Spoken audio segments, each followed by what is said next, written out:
সংখ্যালঘু মুসলিম সম্প্রদায়ের আমরা এখান থেকেও বুঝতে পারছি নির্বাচন কমিশনার কোন ইন্টেনশনালি একটা সম্প্রদায়কে বাদ রেখে কোন দলকে পশ্চিমবঙ্গ কি ক্ষমতা আনতে চাচ্ছে।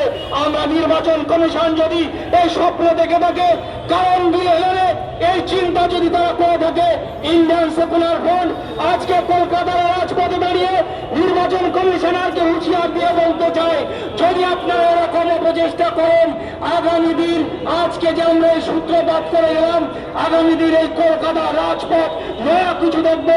কলকাতাকে আমরা অবরুদ্ধ করে রাখবো যতক্ষণ এই 64 লক্ষ ভোটারকে তারা ফাইনাল ভোটার লিস্টে নাম না তুলবে, যতক্ষণ ওই 64 লক্ষ ভোটারকে তারা ভোট দানের পূর্ণ সুযোগ করে দেবে, আমরা কোন অবস্থায় ভোট প্রক্রিয়াকে আমরা মেনে নেব না। এই বার্তা দিতে আজকে আমরা এই কলকাতার ময়দানে এসেছি। আমরা বন্ধু সাথী, আপনারা জানেন আমাদের প্রিয় বিধায়ক যখন এসআইআর ঘোষণা হয় তিনি সে সময় বলেছিলেন নির্বাচন কমিশনার যদি স্বচ্ছ ভোটার লিস্ট তৈরি করে আমরা মানুষকে বলবো আপনারা সহযোগিতা করবেন, আপনারা সহযোগিতা করবেন, কারণ স্বচ্ছ ভোটার লিস্ট হচ্ছে একটা ভোট প্রক্রিয়ার মূল অংশ, অবিচ্ছেদ্য অংশ। তারপরে তিনি হুঁশিয়ারি দিয়েছিলেন যে স্বচ্ছ ভোটার লিস্টে তৈরি করার নামে কোন প্রকৃত ভোটারকে যদি হয়রানি করা হয়, ইন্ডিয়ান সেকুলার ফ্রন্ট আজকে যেমন সহযোগিতার কথা বলছে, আগামী দিন এই ইন্ডিয়ান সেকুলার ফ্রন্ট এই নির্বাচন কমিশনারের বিরুদ্ধে মাঠে ময়দানে গণতান্ত্রিক প্রক্রিয়া লড়াই করবে। আমরা আজকে দেখলাম নির্বাচন কমিশনার যে চক্রান্ত করছে, আমরা আজকে তাকে সজাগ করতে এসেছি, আমরা আজকে সজাগ করতে এসেছি। আমরা বলতে চাই 64 লক্ষ 60 থেকে 64 লক্ষ ভোটার, যে ভোটারদেরকে আপনি বিচারাধীন রেখেছেন, অবিলম্বে তাদেরকে বিচারাধীনের মাধ্যম দিয়ে আপনি যেভাবে হোক এই 64 লক্ষ ভোটারকে আপনি মেন ভোটার লিস্টে আনুন, তারপরে নির্বাচন কমিশনার ভোট ঘোষণা করুন।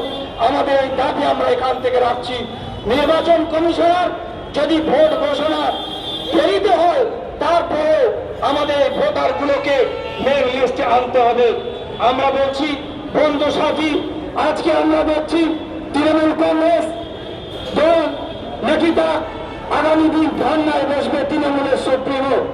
আমরা এখান থেকে প্রশ্ন রাখতে চাই, যেদিন ভোট ঘোষণা হয়েছিল আপনি সেদিন কি করছেন? যেদিন এসআইআর ঘোষণা হয়েছিল আপনি তখন কি করেছেন? বাংলার মানুষদেরকে, ভোটারদেরকে আপনি বলেছিলেন যে এসআইআর আমি করতে দেবো না, এসআইআর যদি করতে হয় আমার লাশের উপর দিয়ে এসআইআর করতে হবে।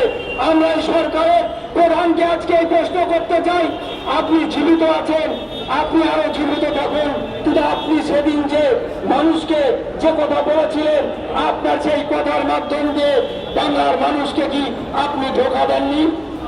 আপনি ধোঁকা দেননি। আমরা এই প্রশ্ন তাকে রাখতে চাই।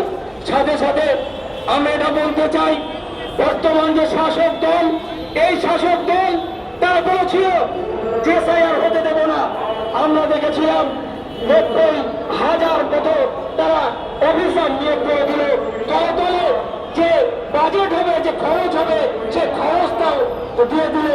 কিন্তু আমরা দেখলাম যেখানে আজকে মানুষগুলো যে হয়রানির শিকার হচ্ছে, মূল যে জায়গাটা ছিল লজিক্যাল ডিসক্রিপেন্সি, সামান্য ভুল। নির্বাচন কমিশনের কাছে আমাদের বিধায়ক, আমাদের জননেতা তিনি গিয়েছিলেন, তখন নির্বাচন কমিশনার বলেছিল যে আমরা এই সরকারের কাছে চেয়েছিলাম যে আপনি অন্তত 1000 কম্পিউটার অপারেটর দেন, যার তাদের মাধ্যম দিয়ে আমি এই কাজগুলো সহজভাবে করতে পারি। আমরা কি দেখলাম? সেই কম্পিউটার অপারেটর না দেওয়ার কারণে কম্পিউটার এআই এর সাহায্য নেওয়া হলো।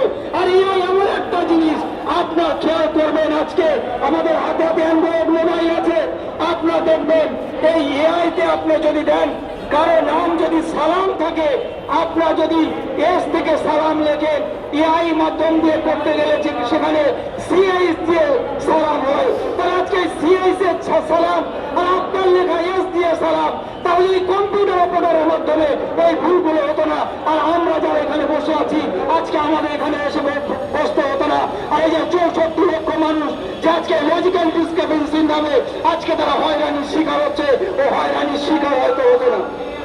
তাই আজকে আমরা এখান থেকে বলতে চাই, তৃণমূল কংগ্রেস তার সূত্রে যে ধর্ণা করে আজকে মানুষের আইওয়াস করতে চাচ্ছে, বাংলার মানুষ আজকে এটাকে মেনে নেবে না। আজকে তাই আমরা এখান থেকে বলতে চাই যে নির্বাচন কমিশন তারা ভালোভাবে করুন। যদি তারা মনে করে যে বাংলার ভোটারদেরকে নিয়ে তিনি ছিনিমিনি খেলবেন, বিশেষত একটা সম্প্রদায় মুসলিম সম্প্রদায়ের বেশিরভাগ মানুষ যেভাবে আজকে এই বিচারাধীনের আওতায় হয়েছে, আমি এখান থেকে প্রশ্ন উঠছে যে একটা বুথে যখন অন্য সম্প্রদায়ের মানুষ তাদেরও লজিক্যাল ডিসক্রিপেন্সির আওতায় এসে তাদেরও নামটা তারা হিয়ারিং এ গিয়েছিল। আমরা অদ্ভুতভাবে লক্ষ্য করছি যে যখন ফাইনাল লিস্ট বার হলো, বেশিরভাগ নন মুসলিম সম্প্রদায়ের মানুষ তাদের নামটা কিন্তু ভোটার লিস্টে এন্ট্রি হয়ে গেল ফাইনাল লিস্টে।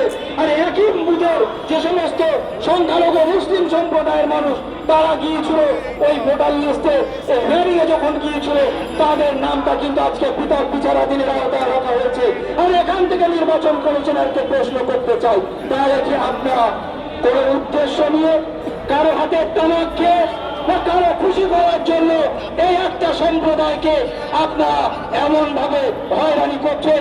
এই প্রশ্নের উত্তর কিন্তু ইন্ডিয়ান সেকুলার ফ্রন্ট আগামীতে আপনাদের কাছ থেকে নেবে।